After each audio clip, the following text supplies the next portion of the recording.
Welcome to the Big Fat Real Estate Checks podcast with Marco Kozlowski, where we help investors like you get the knowledge and skills you need to replace your JOB with passive cash flow for life. Hey everyone, welcome to hopefully a super duper awesome episode where we are joined with Gabriel Araiz from Montreal and Frank Galuccio from Toronto. And I am, of course, Marco Kozlowski in my home base in Orlando. And I am, for now, your fearless leader in the podcasts, joined, of course, with my brothers from another mother, where we discuss ways of investing in the United States from anywhere in the world using absolutely none of our own money in 99.99999% of the cases, and mitigating our risk and looking at the opportunities that are available in the United States, no matter what the economy is doing. And as we enter 2021, to date this podcast just a little bit, times seem to be uncertain. There's a lot of fear in the air. People are rushing the Capitol building, political unrest, all sorts of things going on. 43 million people plus not making their mortgage payments, and everyone is really wondering what the hell is going to go on. And don't know about you boys or you listener.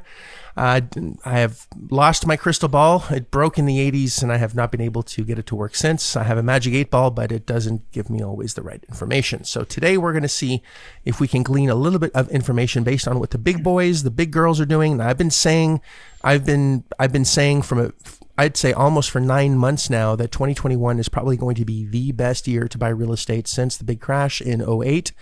And I know Gabriel has been researching and rooting like a pig looking for truffles for the best possible information. And Gabriel, I know that you have some insight on this, and I'd love to hear what you found. Well, before we get to what I found, what's interesting is while 43 million people aren't able to make their mortgage payments, the stock market is at its all-time highs, and every day it's hitting more highs. Feels like a bubble there. You got things like cryptocurrency, which nobody really understands, are flying through the roof, and there's a big transfer of wealth that's happening while a large portion of the population isn't even able to make their rent payments or their mortgage payments. So it's fear, uncertainty, all these words put together, who knows what's going to happen. But the one thing that I think we've learned throughout our processes is always follow the money, follow the big money. And, just recently, one of the biggest, benefactors of this pandemic, Jeff Bezos and Amazon, just launched a $2 billion housing equity fund. So not only do they want to put boxes in front of your house, but they want to own the house where the boxes are delivered now. So they're going to become, or they're trying to become, America's landlord here. So if Amazon thinks it's a good idea to start raising money to buy homes, where do you think that's going? Do you think it's a good idea to buy homes? Terrible idea. That's right. Terrible idea. And that's why, I think, to your point, Marco, where 2021 seems to be leaning towards becoming an extremely good year to purchase property, when you have big players like Amazon, and there's others out there, big private equity funds that are raising their money right now. They're just accumulating ammo, as they call it, which is dollars, in order to be able to pick up and scoop up all these properties that are going to be in default. I'd say 2021 is definitely a good target. Q2, Q3 probably, once the new administration settles in and posts its new agenda. But yeah, follow the money. And right now it's showing that housing is going to be going into some turmoil. Just on that, Gabe, yeah, the economy, I don't pay attention to the news like you do often, but I'm fascinated when you send me these clips. I find that it's a shit show out there. It's like a scramble. It's almost like an intersection down in Toronto where we have when the lights turn red, all the pedestrians can cross either way. You can crisscross, you can whatever. I think just people are all over the place. They're in stock market. Oil went over $50. I don't get it. You got your Bitcoin that's like thousands or gajillions of dollars now. You got gold, and you got government spending money and giving money out like it's Halloween or a candy. It's nuts. And then you got billionaires like Amazon and others, slow. I don't know if that was a big news release, but yeah, $2 billion.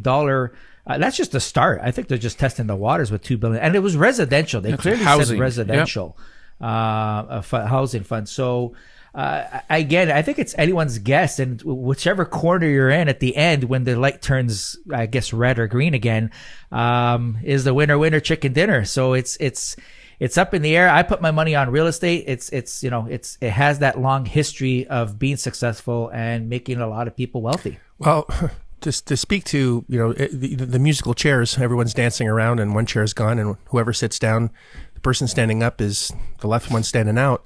We also started a private equity fund in, the process in 2020 to be launched to be able to do the exact same thing. We've been predicting this for some time, and it's going to be a good time to buy. But I guess the big question mark, okay, it's a good time to buy, but how are we gonna mitigate these risks? So what happens? Let's say a listener right now, you're listening to this and say, okay, I got it. The big boys are buying, are going to buy. I've been following you guys, and I can see that I can buy assets with no money if I buy it at the right price using asset-based lending. How am I going to hedge my bets on actually keeping onto this thing? Because yes, if you use other people's money, there's a mortgage generally attached to the asset, and payments have to be made. So how do we buy as much as we can if we don't have any cash using other people's money? Or if I have money, how do I hang on long enough as the cycle downturns? What is going to be the right time to buy? Who knows? And how are we going to hang on to things? So let's have a quick discussion around that, because yes, I think if the billionaires are doing it, it makes sense to do it, period. That's a no-brainer. There was an interview with Warren Buffett just as the crash was happening, and he was asked, what he thinks about the crash, and he says, I would buy thousands of houses if I knew what I knew now. And I think that's what's going to happen again with the defaults and what's happening in the economy. So history is repeating itself in a way that's a little bit more predictable than it was before. So I think there's a real edge now, and people are preparing for it. And you'd definitely be in a bad spot financially. I would say bad spot financially. You'll be in a worse spot financially in the future if you aren't taking action now. If you had known about Bitcoin when it was at $1.12, and a few years ago, I know my son was saying that he bought a fake ID. I can't believe I'm saying this on a podcast, but he bought a fake ID through this dark website, and it cost 3 Bitcoin to do it. That cost him $120,000 in today's market. Mm-hmm. So he was like, that's the most expensive fake ID I've ever done. And they were playing in Bitcoin back then at, it was pennies. Yeah. So it's very interesting, and obviously, if we know the future, we're always going to be in a better spot. I was, at a Magic game. I'm blessed enough to have season tickets, and it'd be neat to know who's going to win before going. And if you do, then you have an edge, and you have an edge now. And you not taking advantage of that edge is just not taking advantage of the opportunity that's right in front of you. So you can't bitch, moan, and complain that your financial future isn't going to be better unless you take action on the things that you know now. So let's say that, okay, I know I got to buy. I'm ready for that. Let's have a very short discussion. I'll start with whoever wants to go. How do we A, buy, and B, how do we hang on to things when we start buying? Because both of you have bought quite a few assets like this. So let's have a quick discussion around it. So the economy's bad. No one's working. Let's say unemployment's at an all-time high, which it seems it's going in that direction. And the people, again, this is not a political podcast, but I don't know what other country do you know where all its population or most of its population are depending on the government to survive? Yeah, and it's not political, but I think you have to take a look at it to understand what could be happening in the industry. So, I mean, purchasing properties, I think that's going to be the easy part now. It really is. There's going to be a lot of homes that are available at the debt's value, if not below debt. So coming in with little money to no money is going to become the norm again. I think that the biggest risk that people may see here is, well, if there's so many people that can't pay their mortgages or can't pay their rent, yeah, great, we'll buy their house, but then who's going to pay us the rent? And this is where you don't want to get political, but with the new administration that's coming in, their agenda is always been a little bit more social, if you will, and helping people with government handouts. And this, this is where Section 8 program, which is a program which helps you, or helps people who have less means or lower income to be able to pay for their rent. I mean, we have properties where I think my tenants don't even pay $1. I mean, this Section 8 program pays me directly so that someone else can live there. And these programs, if you look historically at the previous crashes, they were heavily invested into by the government. So not only are Section 8 tenants going to still be there, but there's going to be a flock more of them available. And there might even be waiting lists for people to be able to get into your properties. So I think not only is it going to be almost safer to buy now because you're going to get the best possible price on value, but you're also going to get the highest paying tenant, which is the government, even though somebody else is living in there.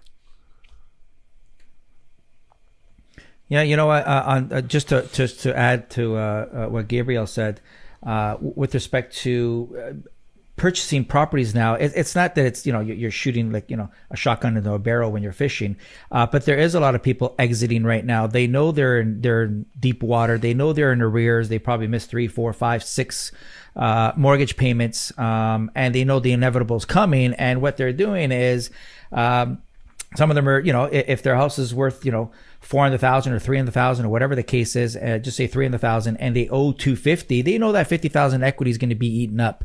So they're trying to get whatever they can, that $50,000 equity, out and sell their property, or even just wash their hands. I just had 2 this week that just wanted to wash their hands. One of them actually wanted to go even below the mortgage amount and come to the closing table with money. So think of this: someone that owes, I forgot the figure, I think it was $450. So they owe $450, and they're willing to sell it for $430. They're willing to come to the closing table with $20,000 to get rid of their problems. That's how much they're willing to pay. That's how much their pain they have. That's how much their agony or their sadness each month is happening, that they're willing to pay $20,000 to end the nightmare. And you're coming in, not you're taking advantage of them, you're coming in helping them. If you know what you're doing and you have the tools and the knowledge on how to do such a transaction, you're going to come out of this like a bandit. Like you're going to do really well. And at the same time, you're going to put another family in there that's looking for a home through, I guess, Section 8 subsidy. But it's not just Section 8.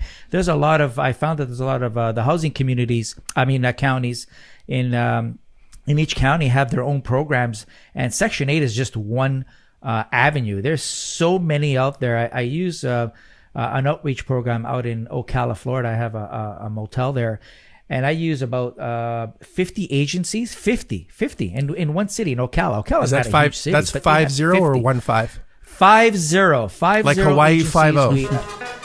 Like Hawaii 50, buddy. Oh, I remember Hawaii 50.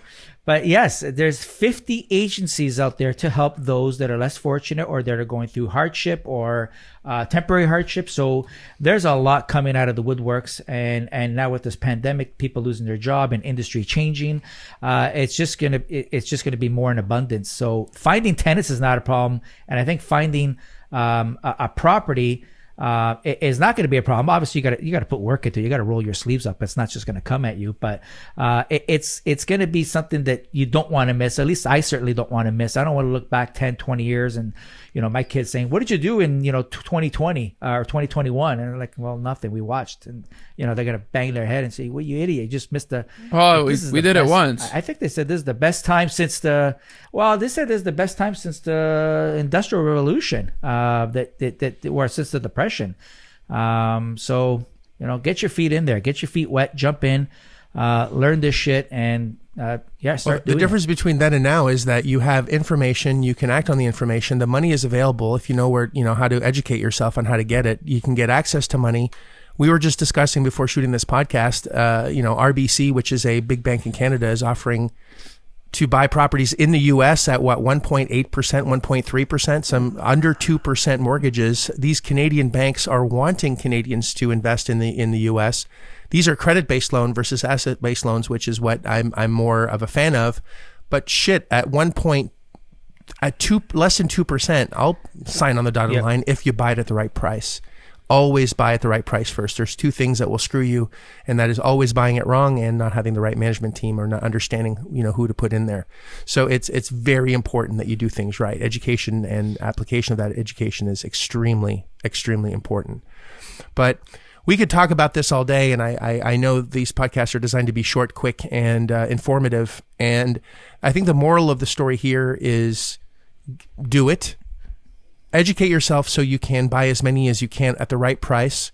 And don't be afraid that you won't be able to tenant these, because if you do things right, you can actually get the tenants at the same time that you close on your property. So you're never going to be in a negative cash flow situation. You can organize your tenants to be in there the day that you close, so you never have to worry about not filling the property. And it can be guaranteed rents from, there are hundreds of agencies, probably thousands. We should count them at one point when I have time, 1,000, 2, 1,000, 3, 1,000, to count them all. And when I'm not watching Hawaii Five-0 or reruns of 80 shows, after Magnum PI, maybe I'll watch that. So so there's so many government programs that allow you to really mitigate your risk and to help the community and serve the community. And when most hotels are failing, for example, Frank is full. He's making more money than he's made before the pandemic, if I'm not mistaken, because his motel is completely full because of his outreach programs that he's worked very hard at. So it's a matter of positioning and not just doing what everyone else does. Because if you do what everyone else does, you'll get the results that everyone else has, which is terrible. You don't want those results. So thank you both very much. Again, we could talk about this for hours, and it'd be a lot of fun to do, but we just don't have that much time. So Gabriel, Frank, I appreciate your input, and listener as well. If you love this, please share this with your friends. Make sure that you get comments. We want as many comments as possible. We're pretty much at the top of our field right now in this in the podcast, but we'd like to be even better. If we can be over number one, we'd like that. So we like to be -1. Like, that's how high we are. We're just behind. We want to be golfers, yeah. Exactly. So under par. We really appreciate you, the listener, for contributing as well. And